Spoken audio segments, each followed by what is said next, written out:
میں ایک سرکاری دفتر میں کلرک کے عہدے پر کام کر رہا ہوں۔ میرا نام زاہد ہے۔ ابا حضور جس سرکاری دفتر میں چپڑاسی ہوا کرتے تھے، میرے BA کرنے کے بعد فوراً ان کی کوششوں سے انہوں نے مجھے اسی دفتر میں کلرک بھرتی کروا دیا۔ ہوا یہ کہ ابو کے دفتر میں جس انچارج آفیسر کا تبادلہ ہوا وہ بہت اچھا آدمی تھا۔ انہوں نے ابا کی روداد سنی، ہماری غریبی اور ضرورت کو محسوس کیا۔ کلرک کی کرسی خالی تھی، انہوں نے اپنے طور پر کوشش کر کے مجھے نوکری دلوا دی۔ ابا کی ریٹائرمنٹ قریب تھی، ان کی ریٹائرمنٹ کو تقریباً 5-6 ماہ کا عرصہ رہ گیا تھا۔ مجھ سے بڑی 2 بہنیں تھیں اور دونوں نے BA کر رکھا تھا۔ ابا نے حق حلال کی کمائی سے بچوں کو پڑھایا لکھایا، ضروریات پوری کی، مگر ظاہر ہے ان کی تنخواہ قلیل تھی، جس کی وجہ سے ابو اور امی نے مسلسل محنت اور جدوجہد کی۔ مرد تو پھر بھی مضبوط دل کا ہوتا ہے، سہ جاتا ہے۔ عورتیں حساس طبیعت ہوتی ہیں، بالآخر تھک جاتی ہیں۔ امی بھی تھک چکی تھی، بہنوں کی شادیاں ہونی تھی، کچھ رشتے آئے مگر ان کے معیار کے مطابق جہیز نہ ملنے کی وجہ سے وہ خاموش ہو گئے اور دوبارہ نہ آئے۔ امی کو دن رات بیٹیوں کی فکر کھائے رہتی کہ کب ان کی شادی ہوگی۔ اسی فکر کی وجہ سے گھر کا ماحول بہت عجیب رہتا۔ ابا کی ریٹائرمنٹ کو تھوڑا عرصہ رہ گیا تھا۔ ابو نے فیصلہ کیا کہ ریٹائر ہوتے ہی دونوں بیٹیوں کی شادی کر دوں گا۔ اللہ کوئی ایسا نیک سبب بنائے کہ دونوں کے لیے رشتہ مل جائے اور ایک ساتھ شادی ہو جائے۔ اور یہ سنتے ہی امی پہلے سے زیادہ زور و شور سے رشتے تلاش کرنے لگی۔ اللہ تعالیٰ بہت رحیم و کریم ہے، وہ کسی جان پر اس کی ہمت سے زیادہ بوجھ ہرگز نہیں ڈالتا۔ بالآخر ماں کی دعائیں رنگ لائیں اور ایک ایسی فیملی سے رشتہ آیا جہاں دونوں باجیوں کا رشتہ ہو گیا۔ لوگ اچھے تھے، آپس میں رشتہ دار تھے۔ بڑی باجی کو دیکھنے آئے، بڑی انہیں پسند آ گئی، چھوٹی بھی پسند آ گئی۔ چھوٹی کے رشتے کے لیے انہوں نے اپنے رشتہ داروں کو ہمارے گھر بھیجا۔ بڑی باجی کا سسرال مڈل کلاس فیملی تھی، جبکہ چھوٹی باجی کا سسرال مالی لحاظ سے بہتر تھا۔ ابو اور امی نے تھوڑی چھان بین کے بعد رشتوں کے لیے ہاں کہہ دی اور 8 ماہ کے بعد شادی کی تاریخ طے ہو گئی۔ 6 ماہ بعد ابا ریٹائر ہو گئے، پینشن ملی تو امی نے شادی کی تیاریاں شروع کر دیں۔ اللہ کے کرم سے دونوں کی شادیاں بہت اچھے طریقے سے ہو گئی۔ بڑی باجی کا نام سلمہ اور چھوٹی کا نام حبیبہ تھا۔ دونوں سسرال چلی گئیں تو امی نے اللہ کا شکر ادا کیا۔ بڑی باجی کے شوہر ایک کمپنی میں اچھے عہدے پر تھے، جبکہ چھوٹی باجی کے شوہر کا ماربل کا اپنا کام تھا، سو وہ زیادہ خوشحال تھیں۔ خوشیوں کے دنوں کا عرصہ بہت کم ہوتا ہے۔ بہنوں کی شادی کے بعد 1 سال بعد امی کو دل کا دورہ پڑا اور ان کا انتقال ہو گیا۔ یوں اچانک ہم سے بچھڑ جانا ہمارے لیے کسی بڑے سانحے سے کم نہیں تھا۔ مجھے بار بار امی کی بات یاد آتی جو وہ اکثر کہا کرتی تھی کہ بس مرنے سے پہلے اپنی بچیوں کو ان کے گھروں میں آباد دیکھ لوں، پھر مجھے کوئی غم نہیں ہوگا۔ اللہ نے امی کو اتنی ہی زندگی دی تھی کہ وہ اپنی بیٹیوں کو رخصت کر سکے، مگر میں بھی تو تھا، کاش وہ میری خوشیوں میں میرے ساتھ شامل ہوتی۔ امی کے دنیا سے جانے کے بعد ابا تو جیسے خاموش ہو گئے۔ جیون ساتھی کو کھونا ہرگز آسان نہیں۔ میں کام پر چلا جاتا، پیچھے ابو نے گھر کو سنبھالا ہوا تھا۔ کچھ عرصے بعد ابا نے میرے لیے رشتہ دیکھنا شروع کر دیا، مگر انہی دنوں ایک پریشانی نے سر اٹھایا۔ بڑی باجی کا اپنے شوہر سے جھگڑا ہوا، وہ باجی کو گھر چھوڑ گیا۔ رات کے 12 بجے جب میں اور ابا کھانا کھا رہے تھے، دراصل محلے میں فوتگی ہو گئی تھی۔ مجھے اور ابو کو وہاں سے لوٹتے ہوئے دیر ہو گئی۔ اچانک دروازے پر زوردار دستک ہوئی۔ اللہ خیر کرے، ابا نے کہا، بیٹا دیکھنا ذرا کون ہے۔ میں نے جب دروازہ کھولا، باجی دروازے پر بے حال کھڑی روئے جا رہی تھی۔ باجی آپ یہاں؟ اور رحمان بھائی کہاں ہیں؟ آپ اکیلی کیوں آئی ہیں؟ ان کی آنکھیں سوجی ہوئی تھیں جیسے کئی گھنٹوں سے روئی ہوں۔ گھر کے اندر داخل ہو گئیں۔ انہیں صدمے میں دیکھنا ہمارے لیے بالکل ناخوشگوار تھا۔ ابا بہت دیر تک ان کو چپ کرواتے رہے۔ باجی کو کچھ حوصلہ ہوا تو انہوں نے بتانا شروع کیا کہ شروع کے 6 ماہ بہت اچھے گزرے، مگر اس کے بعد میرے شوہر کا رویہ میرے ساتھ بدل گیا۔ پہلے تو ابو میں نے سمجھا کہ شاید میرا وہم ہے، مگر پھر میں نے خود کو تسلی دی، ہو سکتا ہے کام میں مصروف رہتے ہیں، سو میں نے نظر انداز کیا۔ یوں ہی 3 ماہ گزر گئے، مگر انسان کب تک خود دھوکہ دے سکتا ہے۔ ایک دن میری ساس کی بھانجی کی منگنی کی تقریب تھی۔ انہوں نے بیٹے کو تاکید کی کہ شام میں جلدی آ جانا، کیونکہ ہم سب کو منگنی کی تقریب میں جانا تھا۔ ہم ان کا بہت دیر انتظار کرتے رہے، مگر وہ نہ آئے۔ فون کیا تو نمبر بند تھا۔ میری ساس اور سسر مجھے گھر پر رہنے کی تاکید کر کے منگنی پر چلے گئے۔ بیٹے کی پریشانی کی وجہ سے ساس نہیں جانا چاہتی تھی، مگر سسر انہیں زبردستی لے گئے۔ رات 11 بجے میرے شوہر گھر واپس آئے۔ میں نے ان سے دیر سے آنے کی وجہ پوچھی تو وہ بلا وجہ ناراض ہونے لگے۔ میں نے ان کی ناراضگی جاننے کا اصرار کیا تو وہ کہنے لگے کہ وہ مجھ سے تنگ آ گئے ہیں۔ ایک اچھی شادی شدہ زندگی کا ڈھونگ رچاتے ہوئے وہ عاجز آ گئے ہیں۔ وہ مجھ سے شادی نہیں کرنا چاہتے تھے کیونکہ انہوں نے اپنی دنیا کہیں اور بسا رکھی ہے۔ وہ پہلے سے شادی شدہ ہیں، ان کا 2 سالہ بیٹا بھی ہے۔ انہوں نے مجھ سے شادی اپنی ماں کے کہنے پر کی۔ مجھے تو اپنی سماعت پر یقین نہیں آ رہا تھا۔ اسی دوران ساس سسر بھی آ گئے۔ میری ساس نے بیٹے کو بڑا سمجھانا چاہا مگر کوئی فائدہ نہ ہوا۔ الٹا میرے شوہر نے مجھے طلاق کی دھمکی دے کر زبردستی یہاں چھوڑ دیا ہے۔ باجی رو رو کر ہلکان ہوئے جا رہی تھی۔ ان کی باتیں سن کر میں اور ابا ہکا بکا تھے۔ ابا نے اسی وقت باجی کے سسر کو فون کیا مگر انہوں نے فون نہ اٹھایا، تو اگلی صبح ہم نے ان کے پاس جانے کا ارادہ کیا۔ زندگی میں ہم سوچتے کچھ اور ہیں مگر ہوتا وہی ہے جو قسمت میں لکھا ہو۔ اچانک دیکھا جائے تو 60-70 سال کی عمر تک ہمارے فیصلے کتنے درست ثابت ہوتے ہیں، مگر فیصلے صرف اوپر والے کے ہیں۔ ہم تو بس کٹ پتلیاں ہیں، اپنی باری پر اپنا کردار ادا کرتے رہتے ہیں۔ بڑی باجی کی زندگی میں آیا طوفان انہیں توڑ کر رکھ گیا تھا۔ البتہ چھوٹی باجی اپنے گھر میں خوشحال تھی مگر بڑی کی وجہ سے وہ بھی پریشان تھی۔ ابا نے سلمہ باجی کے سسر سے بہت لمبی بات چیت کی مگر کوئی حل نہ نکل سکا۔ حل نکلتا بھی کیسے؟ معاملہ بے حد پیچیدہ تھا۔ دراصل باجی سلمہ کے شوہر رحمان بھائی نے جس لڑکی سے شادی کی تھی وہ کوئی معمولی لڑکی نہیں تھی، وہ ایک سٹیج ڈرامے کی اداکارہ تھی۔ باجی کے سسر بہت کھلی اور آزاد ذہنیت کے ہونے کے باوجود اپنے بیٹے کی سٹیج اداکارہ سے شادی کے لیے اپنے آپ کو راضی نہ کر سکے۔ رحمان بھائی کو اس انکار کا اندازہ تھا۔ یہ وجہ تھی کہ انہوں نے گھر میں بات چھیڑنے سے پہلے کورٹ میرج کر لی تھی۔ ادھر جب ان کے والدین کو لڑکی کی حقیقت کے بارے میں پتہ چلا تو وہ بیٹے کی جلد از جلد شادی کے لیے لڑکی دیکھنے لگے۔ ان کا خیال تھا کہ وہ بیٹے کی شادی کریں گے تو گھر کی ذمہ داریاں ملنے کے بعد وہ خود ہی اس آوارہ اداکارہ کا پیچھا چھوڑ دے گا۔ پہلے تو رحمان بھائی اور ان کے والدین کے درمیان یہی چپقلش چلتی رہی۔ بات زور زبردستی تک آن پہنچی۔ بالآخر جب ماں نے زہر کھانے کی دھمکی دے ڈالی، اسی طرح 2 سال گزر گئے مگر رحمان بھائی نے اپنی شادی کے بارے میں کسی کو کانوں کان ہوا نہ لگنے دی۔ پھر والدین کے دباؤ میں آ کر انہوں نے باجی سے شادی کر لی۔ بس میری بہن کا نصیب خراب تھا کہ وہ زبردستی کے بندھن میں بندھ گئی۔ میری صبح 9 سے دوپہر 4 تک ڈیوٹی ہوتی۔ جب بھی گھر آتا اکثر باجی غائب ہوتی۔ ابا کہتے وہ محلے میں اپنی سہیلی کے گھر جاتی ہیں۔ یہ سن کر میں بھی مطمئن ہو جاتا کہ چلو کسی طرح تو دل کا بوجھ ہلکا کرتی ہیں، کم از کم اس طرح وہ دماغی دباؤ سے تو بچ جائیں گی۔ ابا میری شادی کے لیے کوشاں تھے تو میری شادی کا معاملہ بھی پھر سے ٹھنڈا ہو گیا۔ ابو کی کوشش تھی کہ پہلے باجی کا مسئلہ حل ہو تو پھر رشتہ تلاش کیا جائے۔ ایک دن میں دفتر سے لوٹ رہا تھا، گھر کے قریب دروازے پر پہنچا تو کالے چادر میں لپٹی کوئی عورت کھڑی تھی۔ مجھے لگا محلے کی کوئی خاتون ہے، گھر کے اندر جانا چاہتی ہیں۔ انہوں نے دستک دینے کے لیے دروازے پر ہاتھ رکھا مگر اگلے لمحے ہاتھ ہٹا لیا۔ فوراً تیز قدم اٹھاتی واپس چل پڑی۔ وہ تیزی سے گھر کی پچھلی طرف چلی گئی۔ میں بھی بھاگتا ہوا جب پچھلی جانب گیا مگر وہاں کوئی نہیں تھا۔ ہمارے گھر کے پچھواڑے کھلا میدان تھا جہاں شام کے وقت محلے کے بچے کھیل کھیلا کرتے تھے۔ گراؤنڈ کے دوسری طرف سڑک تھی۔ اتنے بڑے میدان سے اچانک کسی کا غائب ہو جانا ناممکن سا تھا۔ آخر وہ عورت پیدل چل رہی تھی، اتنی تیزی سے کہاں نکل گئی؟ میں تیز تیز قدم اٹھاتا سڑک کی جانب بڑھنے لگا مگر بے سود تھا۔ دور دور تک وہاں کوئی نہ تھا۔ وہاں شیشم کا پرانا پیڑ تھا۔ میں اسی پیڑ سے ٹیک لگانے کا سوچ رہا تھا کہ اچھل کر میں 2 قدم پیچھے ہٹ گیا۔ خوف کے مارے پھٹی نظروں سے شیشم کے پیڑ کے نیچے پڑے زخمی سانپ کو دیکھ رہا تھا۔ پہلی بار اتنا بڑا سانپ دیکھا تھا، میرے تو رونگٹے کھڑے ہو گئے۔ سانپ کے جسم پر جگہ جگہ گہرے زخم تھے جن میں سے خون بہہ رہا تھا جو کہ خشک ہو چکا تھا۔ وہ سانپ نڈھال اور بے سود پڑا تھا جیسے آخری سانسیں گن رہا ہو۔ میں ہمت جمع کر کے اس کے قریب گیا۔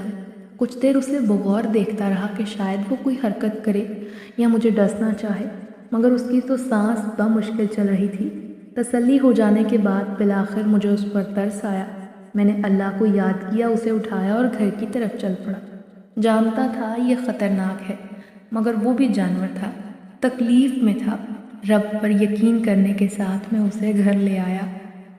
میں سانپ کو سیدھا چھت والے کمرے میں لے گیا، اس کے زخموں کی مرہم پٹی کی، اسے پانی پلایا۔ جب اسے تھوڑا ہوش آیا، تھوڑا افاقہ ہوا، مگر پھر بن ڈھال لگ رہا تھا، میں نے اسے یوں ہی فرش پر چھوڑا اور کمرے سے نکل کر دروازے کو اچھے سے بند کر دیا، کیونکہ سانپ بلا ہی ایسی ہے جسے دیکھ کر خوف آتا ہی آتا ہے۔ شاید اس کے زہر سے زیادہ اس کا خوف جان لیوا ہوتا ہے۔ بہرحال نیچے آیا۔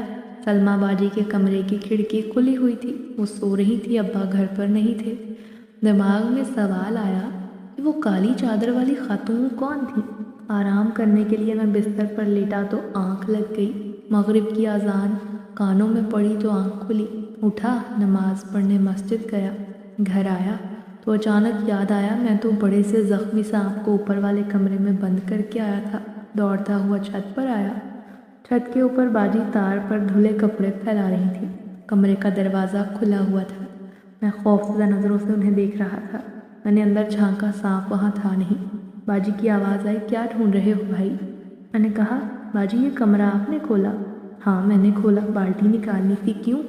میں نے ہکلاتے ہوئے کہا، اندر کچھ تھا تو نہیں؟ باجی نے ایک ہاتھ اپنی کمر پر رکھا اور کہا، اتنی ساری چیزیں رکھی تو ہیں اندر، کیا پاگل ہو گئے ہو یا خدا نخواستہ تمہاری آنکھیں جواب دے گئی ہیں؟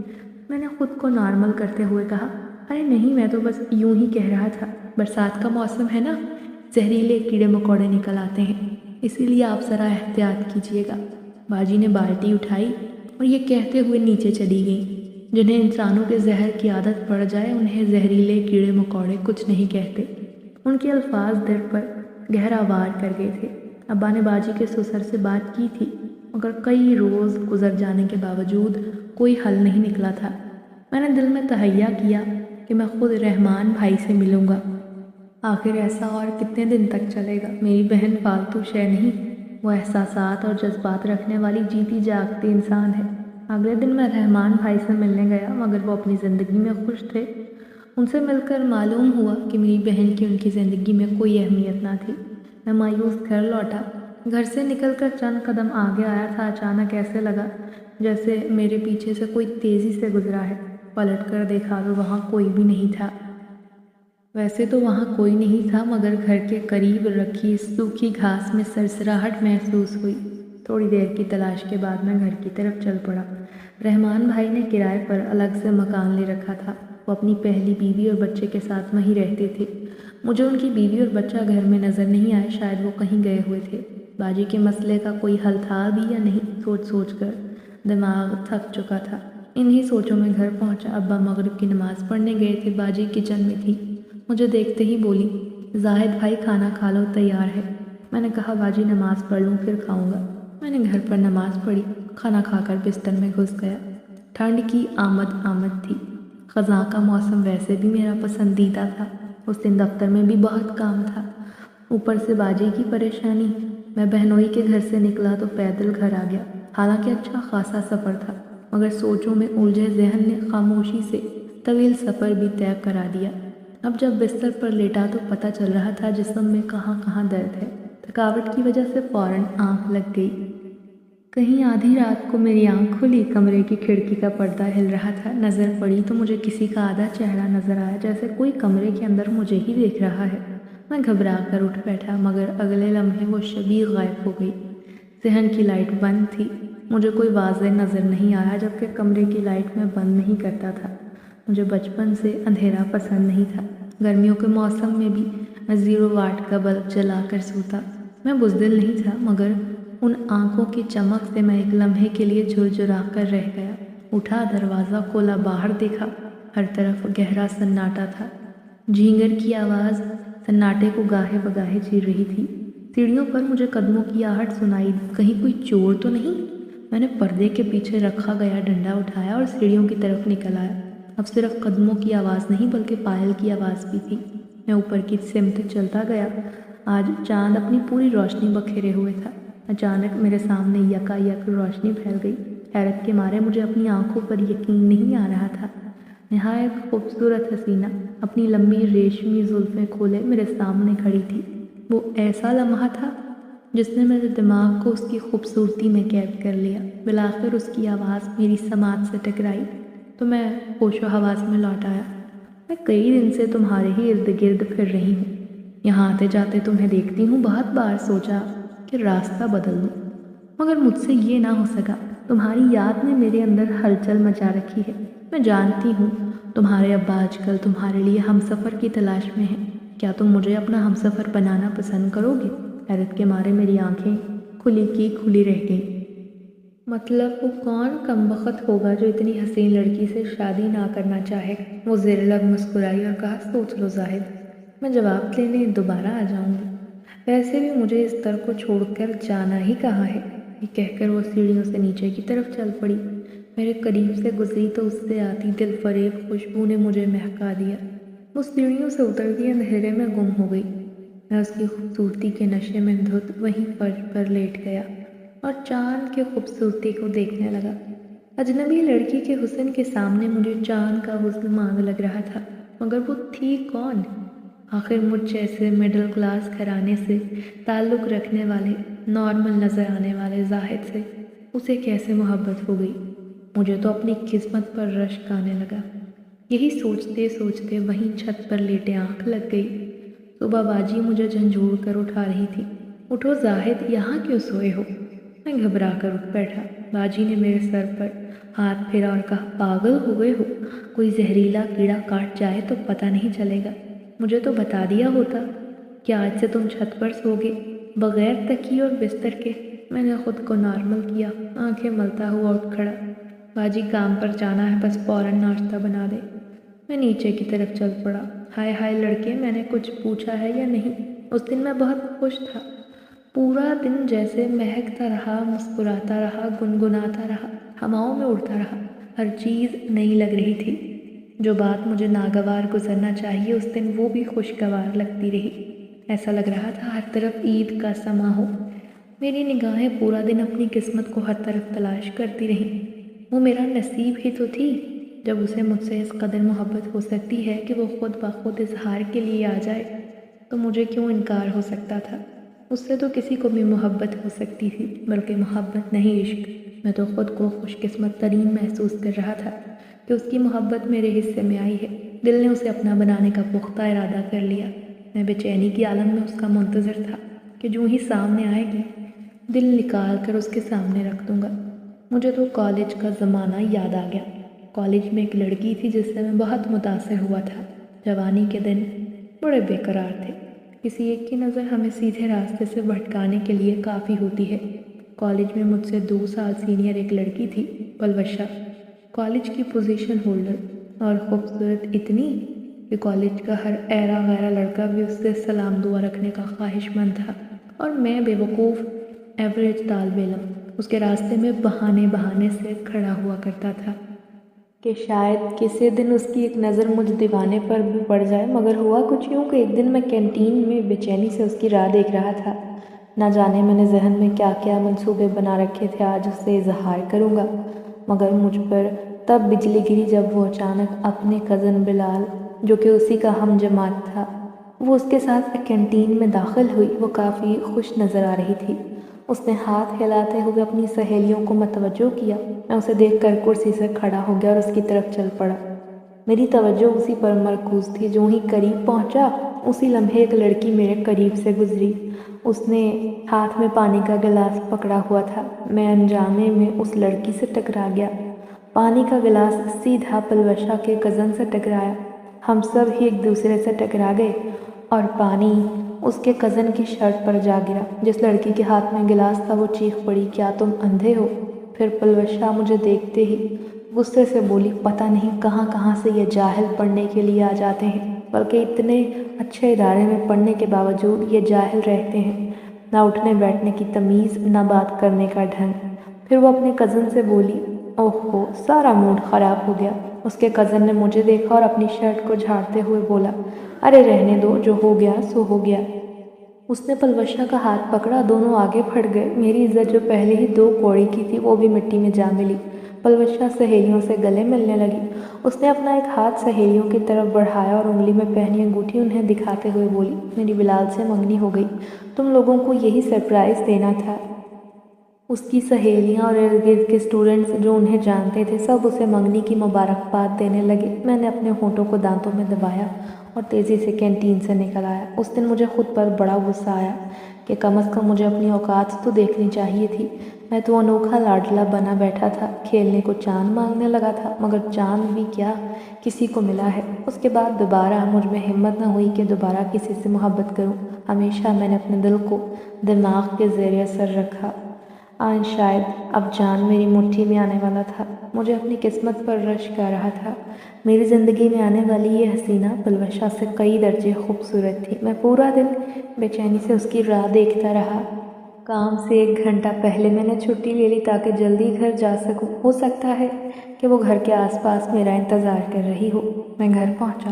ابا ہمیشہ کی طرح گھر پر نہیں تھے اور باجی کمرے میں قرآن پاک کی تلاوت کر رہی تھی۔ میں سیدھا چھت پر گیا۔ مغرب ہونے میں 2 گھنٹے باقی تھے۔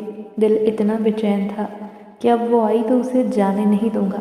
انتظار کرتے کرتے رات ہو گئی۔ عشاء کی نماز کے بعد میں مسجد سے گھر آ رہا تھا۔ اچانک ایک 4-5 سالہ چھوٹے بچے نے میرا ہاتھ پکڑا۔ میں نے اس کی طرف دیکھا، اس کی آنکھوں میں آنسو تھے۔ بچے نے روتے ہوئے کہا، میری امی کو بچا لو۔ وہ مجھے کھینچتے ہوئے ایک طرف لے گیا۔ میں نے بارہا پوچھا کہ تم کون ہو؟ تمہارا گھر کہاں ہے؟ تمہاری امی کو کیا ہوا ہے؟ مگر وہ تو بس روئے جا رہا تھا، کوئی جواب نہیں دے رہا تھا۔ چلتے چلتے ہم ایک گھر کے سامنے رکے۔ بہت چھوٹا سا ٹوٹا پھوٹا مکان تھا۔ گھر کے اندر سے رونے کراہنے کی آوازیں آ رہی تھیں۔ میں فوراً اندر گیا۔ بچہ کمرے کی طرف بھاگا جہاں سے آوازیں آ رہی تھیں۔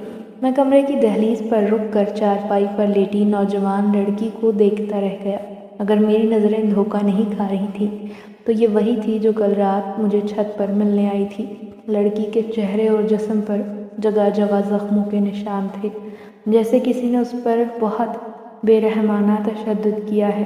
اس کے ریشمی بال بستر سے نیچے فرش کو چھو رہے تھے۔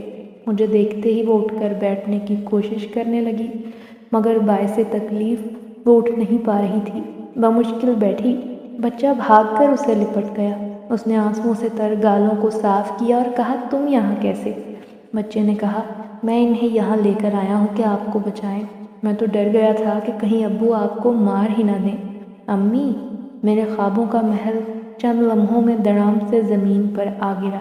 غم کی حالت میں وہیں دہلیز سے ٹیک لگا کر بیٹھ گیا۔ وہ چارپائی سے اتری اور بچے سے کہا، بیٹا تم باہر جا کر کھیلو، دھیان رکھنا، جو ہی تمہارے ابا آئیں گے مجھے فوراً آ کر بتانا۔ جاؤ۔ وہ دوڑتا ہوا باہر نکل گیا۔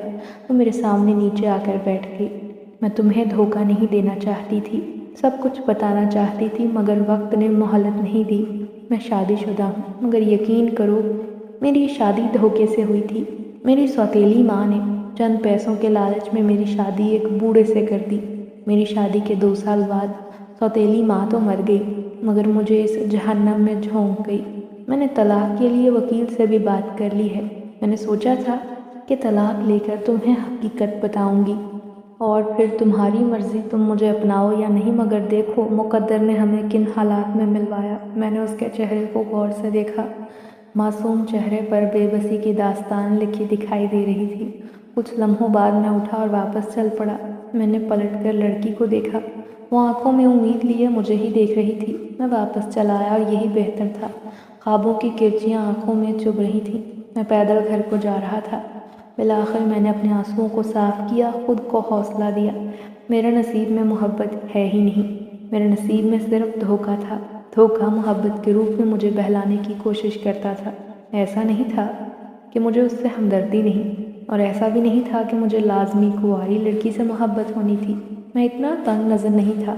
ایسا بھی نہیں تھا کہ میں اس کی مدد نہیں کرنا چاہتا تھا۔ بس مجھے دکھ اس بات کا تھا کہ اسے مجھ پر محبت کا بوجھ ڈالنے سے پہلے مجھے حقیقت بتانی چاہیے تھی۔ میں خود کو اس کے لیے تیار تو کرتا۔